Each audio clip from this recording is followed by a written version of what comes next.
Hello my dear weeps, ఈరోజు మీకోసం మంచి రికమెండేషన్తో వచ్చాను.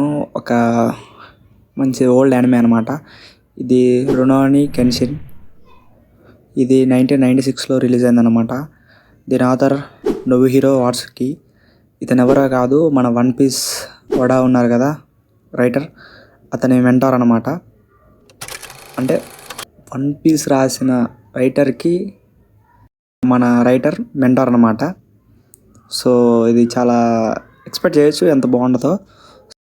ఈ స్టోరీ వచ్చేసి ఇది 18th సెంచరీలో జరిగిన స్టోరీ మీద బేస్ అయి ఉంటుంది అనమాట. ఒక ఫిక్షనల్ స్టోరీ.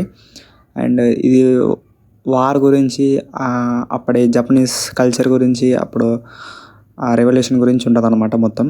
సో మన హీరో వచ్చేసి కెన్షిన్. ఇతను మామూలుగా ఆఫ్టర్ ఒక రెవల్యూషన్ వార్ పార్టిసిపేట్ చేసే తర్వాత అతని లైఫ్లో చేసిన పాపాలకి, అతను చేసిన చాలా హత్యలకి అతను చాలా గిల్టీ ఫీల్ అయ్యి అదంతా వదిలేసి నార్మల్ పర్సన్గా మారిపోతాడు అనమాట. అంటే అలాంటి మిలిటరీలో ఉండద్దు అనుకుంటాడు.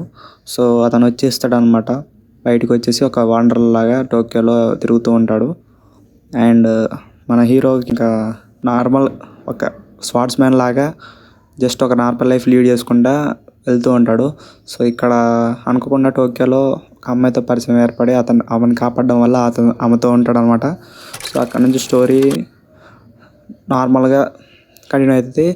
సో దీని తర్వాత మధ్యలో ఇతను చెప్పే మాటలు కానీ, అతను ఇచ్చే ఒక మోటివేషన్ కానీ, అంటే అతను పాస్ట్లో ఎలా ఉన్నాడు, ఇప్పుడు ఎలా ఉన్నాడు, అసలు పాస్ట్లో ఉన్న అతని క్యారెక్టర్కి ఇప్పుడు ఇలా మారడానికి కారణం ఏంటి, అసలు దీనివల్ల ఏం సాధించాడు, అసలు ఇతని ముందు క్యారెక్టర్ ఉండడం వల్ల అతను ఏం కోల్పోయాడు, జనాలకి ఏం చెప్పాలనుకుంటున్నాడు అని చూపించడమే ఇది ఒక మంచి స్టోరీ అనమాట. సో ఇది చాలా హిస్టారికల్ మూమెంట్స్ని కూడా బ్లెండ్ చేసి చూపించారు. అండ్ ఎలా అంటే మనం ఇప్పుడు గాంధీ మూమెంట్ ఉంటుంది కదా, సో అలాంటివి కొన్ని కూడా జపాన్లో జరిగినవి కొన్ని రియలిస్టిక్గా చూపించారు. సో ఇంకా బాగుంటుంది అనమాట.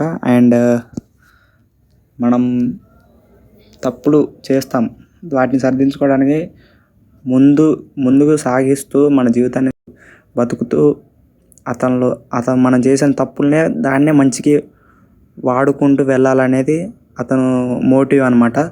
సో ఇలా అతను ఒక గ్రేటెస్ట్ మ్యాన్ స్లేయర్ నుంచి గ్రేటెస్ట్ వారియర్ అవుతాడు.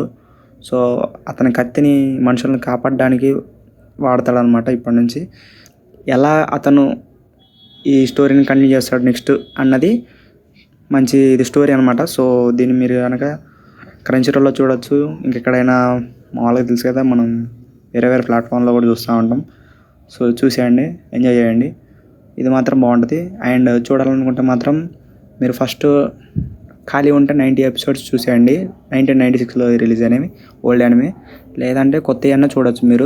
కొత్త యానిమే 24 ఎపిసోడ్స్ ఉందన్నమాట. అది 2023లో రిలీజ్ అయింది. అది కూడా యానిమేషన్ కత్తిలా ఉంది. అండ్ ఒకవేళ పాతే చూడాలనుకుంటే ఫస్ట్ 2 ఆర్క్సే చూడండి. అన్నీ చూడగానే మళ్ళీ కన్ఫ్యూజ్ అవుతారు. ఎందుకంటే లాస్ట్లో ఉన్నది అది మాంగాలో లేదు. లాస్ట్లో ఉన్న ఆర్క్ అది మామూలుగా వాళ్ళు ఫిల్లర్స్ చేసేసి పెట్టేశారనమాట. అంటే మాంగాలో లేనివి పెట్టేశారు. సో కాబట్టి ఫస్ట్ 2 ఆర్కులు చూసేసి అన్నీ పాతగా చూడాలనుకుంటే మిగతావి చూడగానే మీరు కన్ఫ్యూజ్ అవుతారు. Okay, thank you.